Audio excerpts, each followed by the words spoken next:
Hi, my name is Riley Allen. This is my review of Chapter 5 of Harry Potter and the Chamber of Secrets, titled The Whomping Willow. So we start off with them going back to Hogwarts, and it is the most real scene ever. They're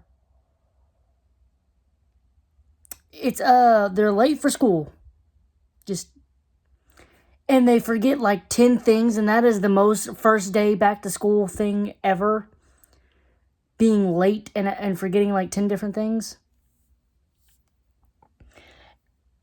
And I just love how they were setting it up. Like, Ginny forgot her diary, which is the diary. And Lord, how much...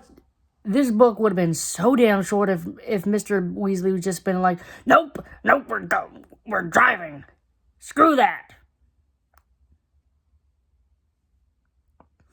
So they get there, and for some reason, because plot needs it to plot, because plot's got a plot, the parents go, the Weasleys go first. Like, they send Percy, they send the twins, and they both go with Ginny, and they leave Ron and Harry, which is just like, I mean, I get it. I guess I get it. They have already done this before, but I just feel like, Molly could have went with Ginny, and Arthur could have been the caboose.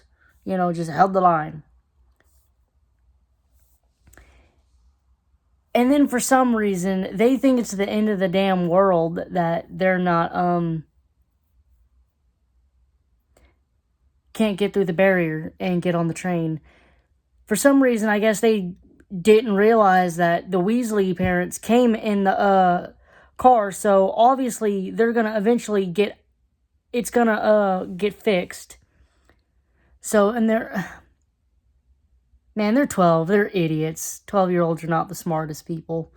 So, I mean, they don't get to the logical conclusion that they're going to realize, all the parents on the other side are going to realize something's up.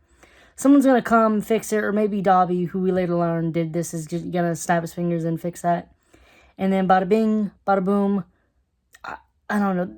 Look, they're not going to miss school. The Weasleys are probably flued Hogwarts and situated that all out.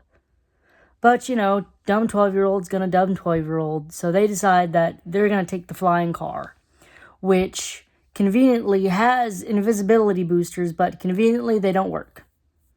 Oops. So they end up going on the train, and they're having the time of their lives until it's not, because they ran out of snacks and they didn't have anything to drink, and it's got terribly hot.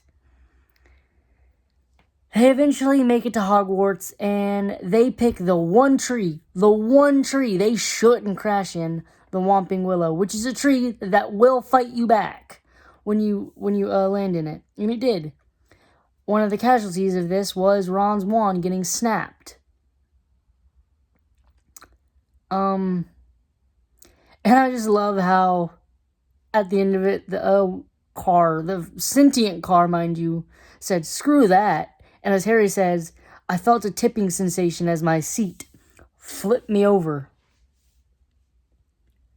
They watch some of the sorting ceremony, and they talk about Snape, and they're like, they don't see Snape. I wonder where he is. I wonder if he's sick. I wonder if he's quit. And then we got the, cliche of, oh, or maybe he's right behind you.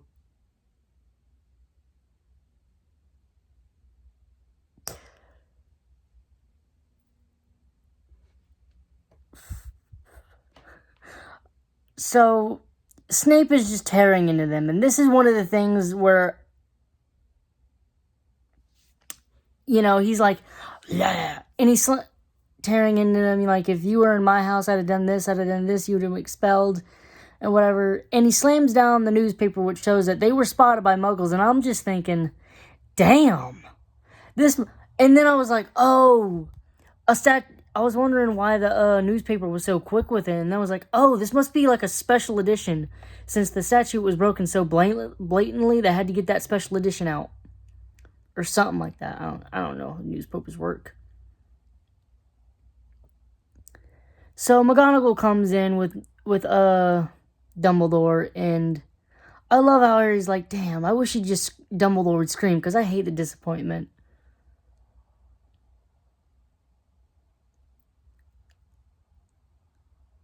And then Harry, you know, kind of brings out a little bit of that Slytherin in him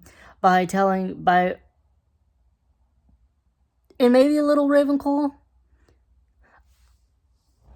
by convincing McGonagall that since they took the car before the start of term, that no points should be docked. But, you know, they weren't scot-free because they still got detention. And according to Dumbledore, he's going to write their parents, which is a lot worse for Ron than Harry, because as Harry said, they're just going to be mad that the Whomping Willow didn't do him in. And I'm just like, oh my god, there's a lot more blatant, oh, the Dursleys wouldn't give a shit if I died in these books than I remembered. And I'm just like, what the hell? So they basically get the hero's welcome in Gryffindor Tower, and that's how it ends. I loved the beginning where Harry was talking like how he was jealous of Ron, how Ron had this family, you know, this wonderful home, and he had the Dursleys. I love how, I'm pretty sure Dumbledore is probably one of the first adults that Harry is genuinely afraid to disappoint, in a sense. Because, like, think about it. All the teachers at his other schools, you know, were basically drank the Kool-Aid of the Dursleys. You know, Harry's a delinquent and shit. And the Dursleys are Dursleys. I mean, maybe McGonagall in a sense, but, you know, I feel like Dumbledore is just a tier higher than McGonagall. I gotta admit, I did laugh at the, or maybe he's right behind you bit. I'm a sucker for those bits, like, ah, he's right behind me, isn't he?